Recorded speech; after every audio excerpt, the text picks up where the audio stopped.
Welcome to Youth Talk. Today we have with us Mr. S. Venkatesh, who will talk about how to map our finances and the impact of economy on personal financing goals. An alumnus of IIT Delhi and IIM Calcutta, Venkatesh is an author, speaker, business leader, and an investor. He has also worked in financial markets with companies like JP Morgan and Deutsche Bank. Coming to his author profile, his thriller Kalkut, The Lost Himalayan Secret, has been Amazon #1 bestseller and optioned for screen adaptation. Congratulations on that, sir. His upcoming title is Agniban. Thank you so much for joining us today in the Youth Talk. So, Thank you, sir, Devika, for the kind words. And it's wonderful to be on this show. And thank you so much for inviting me. thank you. Uh, so, coming to our first basic question, basics. What are the few key elements of personal financing that every teenager should know? Like, how important is it nowadays to be aware of personal financing at the early stage of your life? Sure. So I think, um, you know, somewhere personal finance is an area which is somewhat neglected in our education and college system. So the focus is on understanding basics of various other areas, but for some reason, personal finance doesn't get the attention that it deserves. And yet, this is probably key to uh, to living our life with the freedom and the fulfillment that we want. So it's quite crucial, and it's good if understanding of personal finance and understanding yourself in the context of your financial needs as a process, if it begins from school or maybe early college years, that would be very good.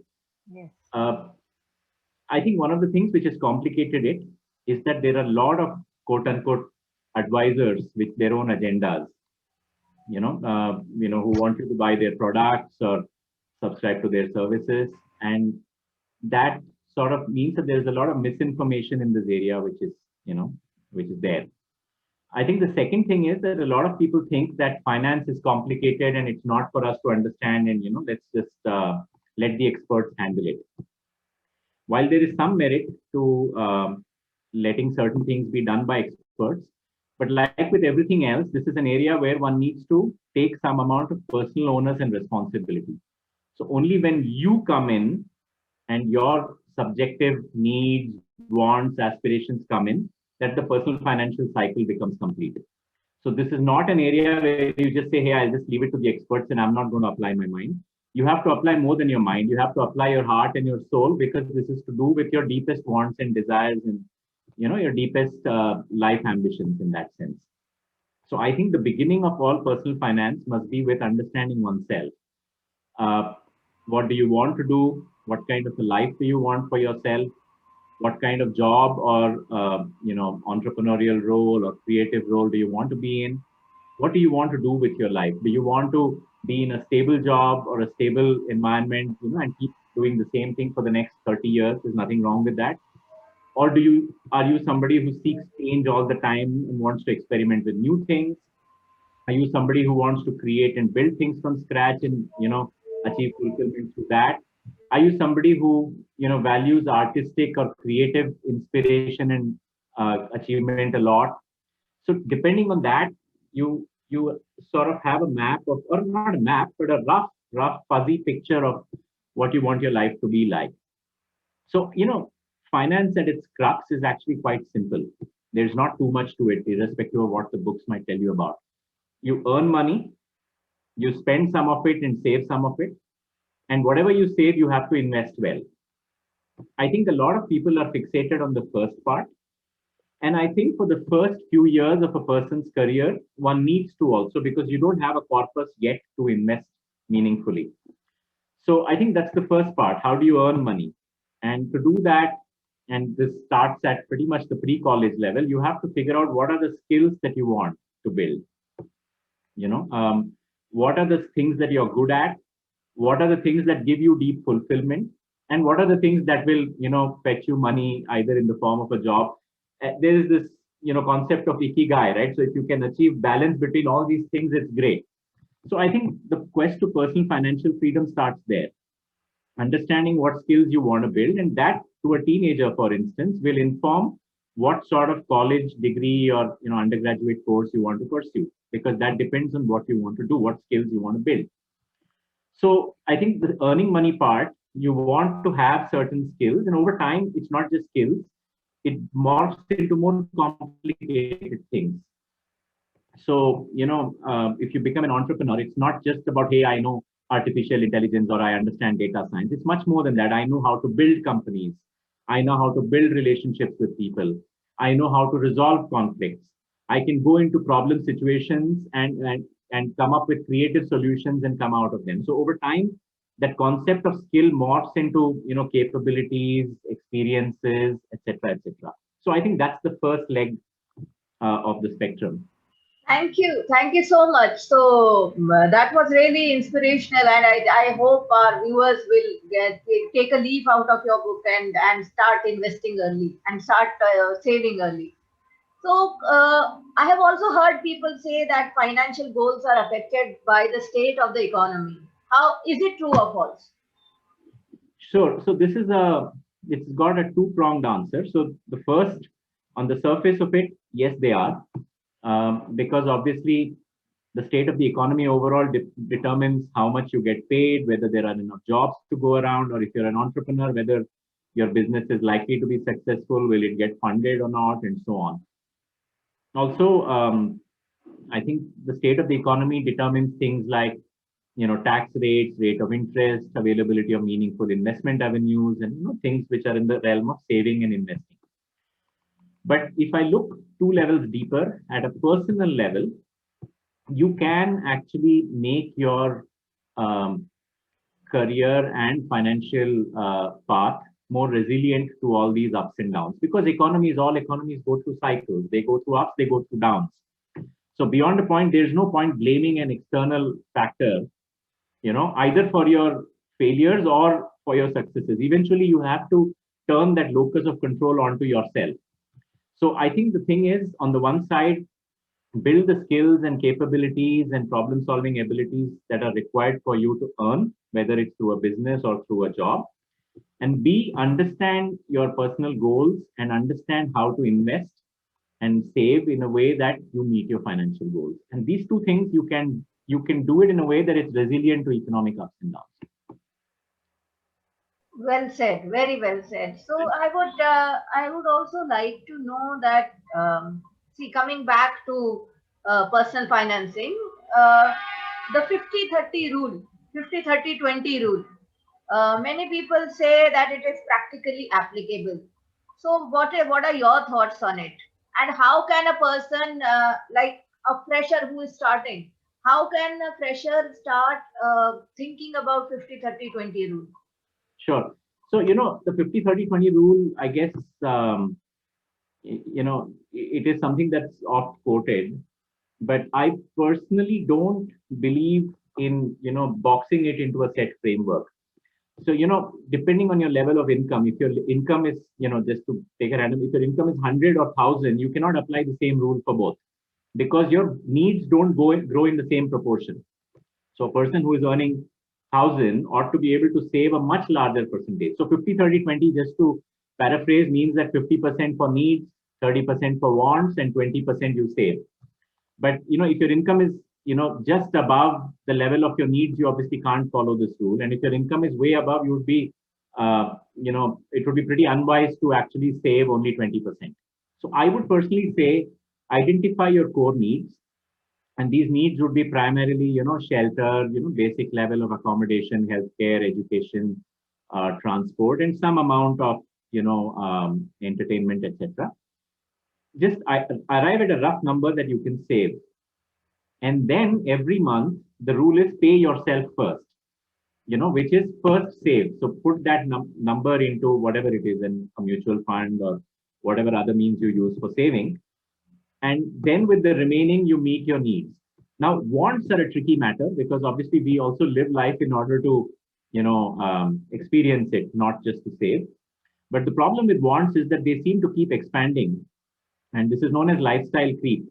So a lot of people, their income goes up 10 times, their wants go up 10 times. The needs don't go up by the same amount. So identifying your needs and your wants clearly, identifying your needs clearly is important. As far as the wants are concerned, I prefer to look at it as, occasionally indulge yourself. So maybe a trip or, buying something for yourself, for your family is fine. But I think the needs you can't compromise on. Arrive at a number for how much you can save and stick to that by taking that off your account first. That's how I would prefer to look at it. That's very insightful. One lesson which the viewers can exactly take away. One key takeaway is first save. The habit of saving. Get into the habit of saving. I think that is a very important lesson Yeah. the viewers will get today. Yeah, just wanted to add one more thing. I think today, and especially in the Western countries, and I think that model is coming to India as well, there is a availability of a lot of financing. So, you can buy consumer durables, you can buy a dozen other things by taking a loan, by borrowing on your credit card, etc., etc. Personally, my view is that one should be careful of that because, even from your existing savings, even from your existing income, spending on wants is something you have to be very careful about.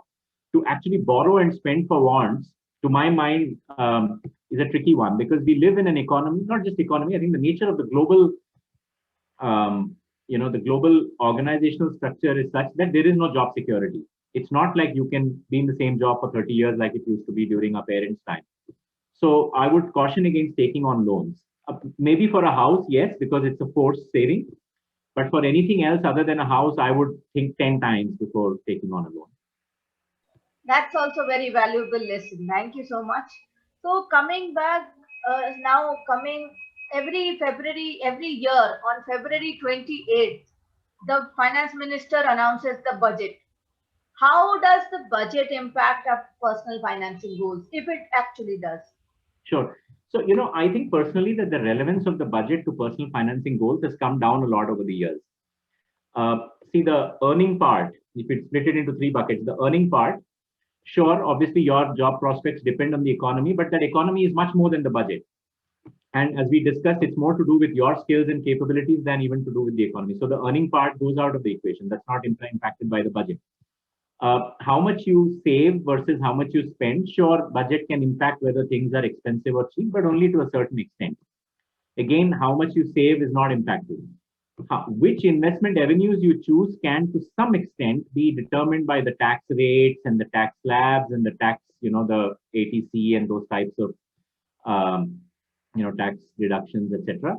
But even there, the impact is very limited. So I would say, unless there is something major which significantly changes the attractiveness of a certain investment asset, really the budget should be more from the point of view of just keeping yourself informed and abreast, frankly. Yeah, it doesn't impact personal finance as much. Thank you so much for your insights. This is very important because I also had very little knowledge about impact of budget on personal financing. So now there are millions of freshers who graduate from colleges and get a new job. The one thing I have seen amongst young graduates is, oh, very nice, I am getting a new job, I will get my own money. So how essential or how important it is to practice personal financing, and what are the key options available to invest? Sure. So I think, they say that nobody likes to get rich slowly. Everybody wants to get rich fast. I think the issue is that when one is in one's 20s, one is always feeling that, you'll, because the range of possibilities is truly open before you, from becoming, the president to a CEO to starting your own business and becoming a multi-billionaire to becoming an artist or a film star. That range of possibilities seems to be wide open. And one is always looking out to see what best you can do. But somewhere, I think if one is able to get beyond trying to get rich quickly, actually the 20s are the best time to start saving. I mean, you can do the math, but somebody who invests, even say 1/4 the amount every month in their 20s and consistently does it through their life is far better off than somebody who invests 4 times that amount in their 40s, but starts in the 40s. So the starting time makes a massive difference. Um, I think I saw some number. I think Warren Buffett, I think Yes, something like 70% plus of his wealth has happened in the last 40 years. He's 40 years. 90 Yeah. now. But that happened because the preceding 30 years, he had the benefit of compounding. And so compounding is what works for you when you're in your 20s and start the process. So you should always start early. I know that people, are taken in by the allure of getting rich quick, but you don't get hurt by just siphoning off a portion of your, income and just saying that's going into savings before I spend on anything. So coming back to the next part of my question. So what, like, suppose a person starts in the age of 20, immediately out of college, you get 25,000 in your hand. What will you suggest, as you are experienced investor? What will you suggest? What are the best instruments to invest in? Sure. So I think at the bare minimum, there are tax benefits to investing in PPF, so you should do that. Similarly, once you start a family, it's good to have your insurance policy in place and Mediclaim in place. After those bases are covered, what do you do with your money? For those who are inclined to really put in the time, patience, and effort required to understand the stock market, you should do that only with money that you're willing to completely lose. Because in the first few years, you probably will lose most of it. If you don't have the time, energy, or patience to do that, you should just probably invest it in mutual funds. I know that mutual funds have deluged the market with ads, but it's not a bad avenue, provided you do a little bit every month over a period of time. If you have the time, energy, and patience, then that's the subject of a whole separate podcast, really. There's a whole process to understand the stock market, and a lot of it is about technicals, a technical as in not technical analysis, but a lot of it is about understanding the intricacies of finance and strategy in companies.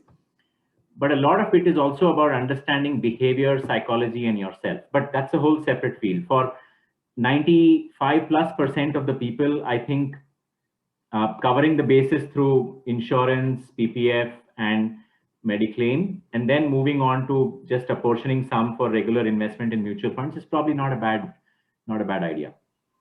Thank you. That's really insightful. Because, and I must say, all the young listeners who are listening to this podcast should at least take some lessons from this talk and start investing early.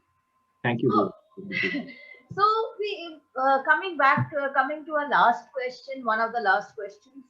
Now, income tax. It has created that, okay, why should I pay tax? This kind of psyche has been developed. Okay, let us try to evade tax. Very few people are honest taxpayers. So how does that impact on our economy? Sure. I think this is a bit like that, situation where, you are 5 people or 10 people stuck on an island, and you all need to work together to get out of the island. But even if one person or two persons decide to not be part of the team and not work together, unfortunately, everybody will sink. Unfortunately, so taxation ends up being a bit like that. So it's just something that we all have to do collectively, so that the country has enough funds to fund development, growth, etc., etc. I think one good thing which has happened the last few years is that a lot of the economy is moving from unorganized to organized. A lot of the financial sector is moving towards, electronic transactions, and so basically the tax compliance has increased because the system, in a way, has enabled that increased tax compliance. The hope here is that will help to bring more and more people into the tax net. And hopefully with that, the instances of tax evasion will come down. And hopefully when that happens, then we can all, like those 10 people or whatever on the island, we can all, swim together. We celebrate at that time. Yeah. Yeah. So coming, like, understanding the stock market is not very easy for a beginner as such. Yeah. Because obviously there are, like, I started early thanks to my father, but there are not many experts in the family who will give you advice to invest in stock. They are actually wary of the stock market.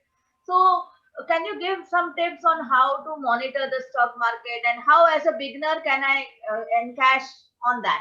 Yeah. So two things. I think one is stock market is a lifelong learning process. So one has to be open to learning, and you have to keep your ego aside, because when you see the screen and you gain or lose money, there's no ego there. It's the truth. That only the truth stares you in the face. In most other things in life, things are subjective. Did you speak well or not speak well? Did you do the job well or not do well? It's not. But in the stock market, it's very humbling. It just tells you the answer in the form of a number. So I think the first thing is, please apportion only the money that one is willing to completely lose. And you should certainly not require the money, I would say, for 3 years. Yeah, that I would say for 3 years, you should not need the money. That's the money that you should then use to, and you're initially think of it as you're paying tuition fees to understand stocks. Obviously, you need to read a lot. I think the initial levels, one needs to understand the fundamentals, how to analyze a company, how to analyze an industry, how to figure out which industry has better prospects, etc. But in the later stages, after a few years of being in the markets, it becomes more about, can you handle when your stock falls 50%? Can you resist selling when your stock doubles?